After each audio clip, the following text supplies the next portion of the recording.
प्रयागराजमध्ये नुकताच महाकुंभमेळा पार पडला। कोट्यवधी भाविकांनी कुंभमेळ्यातल्या संगमावर स्नान केलं। काही जणांनी आपल्या कुटुंबियांसाठी, मित्रांसाठी बाटल्या भरून गंगेतलं पाणी आणलं। ते बाटलीतलं पाणी काही जणांनी अंघोळीच्या पाण्यात टाकून स्नान केलं, तर काही भाविकांनी तीर्थ म्हणून ते पाणी प्यायलं। मनसेचे नेते बाळा नांदगावकरही असंच गंगेचं पाणी घेऊन राज ठाकरेंकडे गेले। पुढे काय झालं पाहूया। आमच्या बाळा नांदगावकर इथे त्या ह्याच्यातनं घेऊन आले, काय ते छोट्याशा कमंडलूमधनं पाणी घेऊन आले। म्हटलं मी नाही पिणार। एकीकाळी स्वतःला हिंदू जननायक म्हणवून घेणारे राज ठाकरे हिंदूंच्या सर्वात आस्थेचा विषय असलेल्या महाकुंभाबद्दल काय म्हणतायत ते ऐका। प्रयागराजमध्ये झालेला महाकुंभ हिंदूंच्या श्रद्धेचा, आस्थेचा, धर्माचा सगळ्यात मोठा सोहळा मानला गेला। 144 वर्षांतून एकदा होणाऱ्या कुंभमेळ्यात पंतप्रधान नरेंद्र मोदी, मुख्यमंत्री देवेंद्र फडणवीस, उपमुख्यमंत्री एकनाथ शिंदे यांनीही स्नान केलं। कुंभमेळ्यातलं हे स्नान पवित्र मानलं जातं। त्याच कुंभमेळ्यातल्या स्नानाची राज ठाकरेंनी खिल्ली उडवली आहे। त्या दिवशी एक मेळावा बैठक लावली होती मुंबईला, आणि काही मुंबईचे शाखाध्यक्ष आणि काही उपविभागाध्यक्ष आणि विभागाध्यक्ष काही हे हजर झाले नाहीत। म्हणजे हजर झाले नाहीत त्यांची हजेरी घेतली, आणि मग प्रत्येकाला विचारलं, मग काय काय कारण एक एक घरचे हे आजारी होते, ते होतं काहीतरी। बघ त्यातल्या 5-6 जणांनी सांगितलं, साहेब कुंभला गेलो होतो। म्हटलं गधड्यानो, करता कशाला पाप?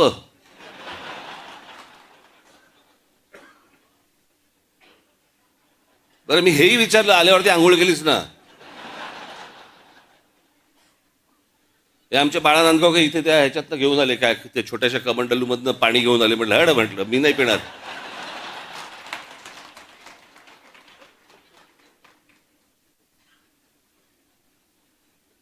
अहो मला सांगा, आता तो सोशल मीडिया आल्यापूर्वीच्या काळात ठीक होतं। मी त्या सोशल मीडियावरती बघतोय, माणसं तिथे आलेल्या बाया बिया हसतायत, आणि बाळा नांदगावकर साहेब गंगेचं पाणी कोण पिईल ते पाणी? चला आत्ताच करोना गेलाय, कोणाला त्याच्याशी काही देणं घेणं नाही। 2 वर्ष झाले तोंडाला फडकी बांधून फिरले, आणि तिकडे जाऊन आंघोळ करतायत।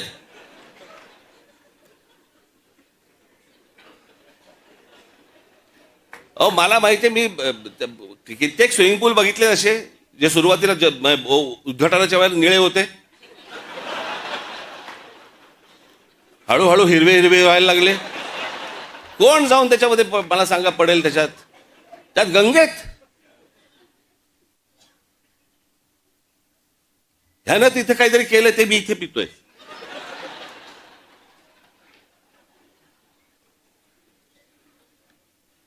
श्रद्धेला पण काय अर्थ आहे की नाही? एक नदी या देशामधली स्वच्छ नाहीये, एक नदी।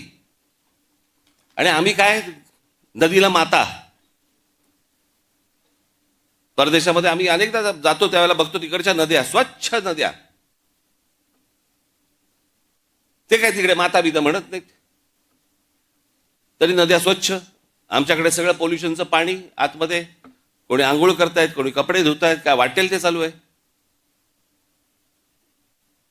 राजीव गांधी असल्यापासून ऐकतोय मी, गंगा साफ होणार।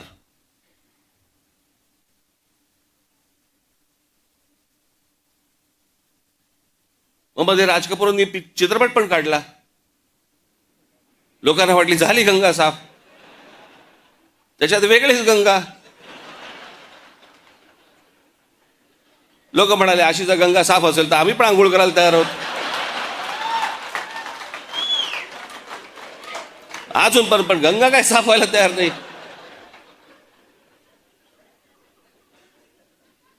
या सगळ्या श्रद्धा अंधश्रद्धेतनं बाहेर या जरा, सगळ्यातनं डोकी हलवा नीट। कुंभमेळ्यात स्नान करणं ही अंधश्रद्धा असल्याचं राज ठाकरे म्हणतायत। मात्र त्याच वेळी कुंभमेळ्यात स्नान करणं ही आपली श्रद्धा आहे, परंपरा आहे, असं भाजप नेत्यांचं म्हणणं आहे। तर राज ठाकरेंनी कुंभमेळ्याबद्दल असं बोलणं म्हणजे हिंदुत्वाचा अपमान असल्याची टीका शिंदे गटानं केली आहे. कुंभमेळ्याचं साहित्य असतं त्या दिवशी एक सत्य आहे की लाखो लोक येऊन एका दिवशी एक श्रद्धा असते आपली आणि त्या दिवशी सगळे लाखो लोक नुसतं तिथे स्नान व्हावं, एक डुबकी मारावी, त्यासाठी त्यांचा प्रयत्न असतो.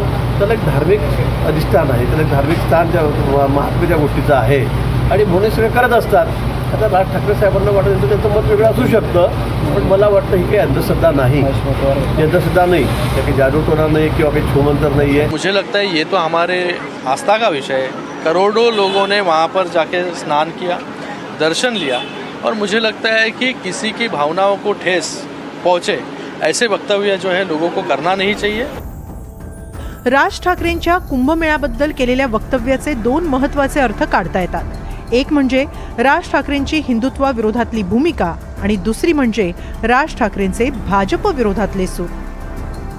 आधी हिंदुत्वाच्या भूमिकेबद्दल समजून घेऊ. काही वर्षांपूर्वी राज ठाकरेंनी मशिदींवरच्या भोंग्यांचा मुद्दा आक्रमकपणे हाती घेतला होता. जिथे जिथे मशिदीवर भोंगे लागतील तिथे तिथे हनुमान चालीसा म्हणण्याचे आदेश राज ठाकरेंनी दिले होते. त्यानंतर माहीम किनाऱ्यावरच्या अनधिकृत मजारीचा मुद्दा राज ठाकरेंनी हाती घेतला. त्यावेळी राज ठाकरे यांनी त्यांचा लूकही भगवी शाल पांघरलेला केला होता. राज ठाकरे यांनी स्वतः महाआरतीला उपस्थिती लावली होती. राज ठाकरेंना हिंदू जननायक म्हणत मनसेनं ठिकठिकाणी राज ठाकरेंचे बॅनर्स लावले. उद्धव ठाकरेंनी सत्तेसाठी हिंदुत्व सोडलं अशी टीका जोरात असताना राज ठाकरेंनी हा आक्रमक हिंदुत्वाचा पवित्रा घेतला होता. तेव्हापासूनच राज ठाकरे यांची ही आक्रमक हिंदुत्ववादी भूमिकाही भाजपला पूरक ठरत होती. हिंदुत्वाबद्दल एवढे आक्रमक राहणाऱ्या राज ठाकरेंनी हिंदूंची सर्वात मोठी आस्था असलेल्या कुंभमेळ्यातल्या गंगा स्नानाबद्दल प्रश्न उपस्थित केल्यानं आश्चर्य व्यक्त केलं जात आहे. तर दुसरीकडे गेल्या काही दिवसांत राज ठाकरे सातत्यानं भाजप विरोधात भूमिका घेताना दिसत आहेत. लोकसभा निवडणुकीत मोदींना बिनशर्त पाठिंबा देणाऱ्या आणि विधानसभा निवडणुकीतही महायुतीशी जवळीक साधणाऱ्या राज ठाकरे यांनी निवडणुकीनंतरच्या मेळाव्यात ईव्हीएमवर शंका उपस्थित केली होती. मुंबईत राहणाऱ्या प्रत्येकाला मराठी येणं गरजेचं नाही असं म्हणणाऱ्या संघाच्या भैयाजी जोशी यांनाही राज ठाकरेंनी परखड उत्तर दिलं होतं. ज्या कुंभमेळ्याची महती भाजपच्या नेत्यांनी सांगितली, किंबहुना त्यामध्ये स्नानही केलं, त्याच कुंभमेळ्यावर राज यांनी आता टीका केली आहे. राज ठाकरे यांच्या मनात नेमकं काय चाललंय हे स्पष्ट होत नाही. विशेषतः महापालिका निवडणुकीच्या पार्श्वभूमीवर मनसेचं काय ठरणार याची उत्सुकता आहे. गुढीपाडव्याला दांडपट्टा चालवेन असं म्हणत राज ठाकरेंनी गुढीपाडव्याच्या मेळाव्याचं ट्रेलर दाखवलंय. त्यामुळे मनसेचं नेमकं काय ठरलंय याच्या उत्तरासाठी गुढीपाडव्याची वाट पाहावी लागणार आहे. 20 दिवसावरती आपला गुढीपाडव्याचा मेळावा आहे.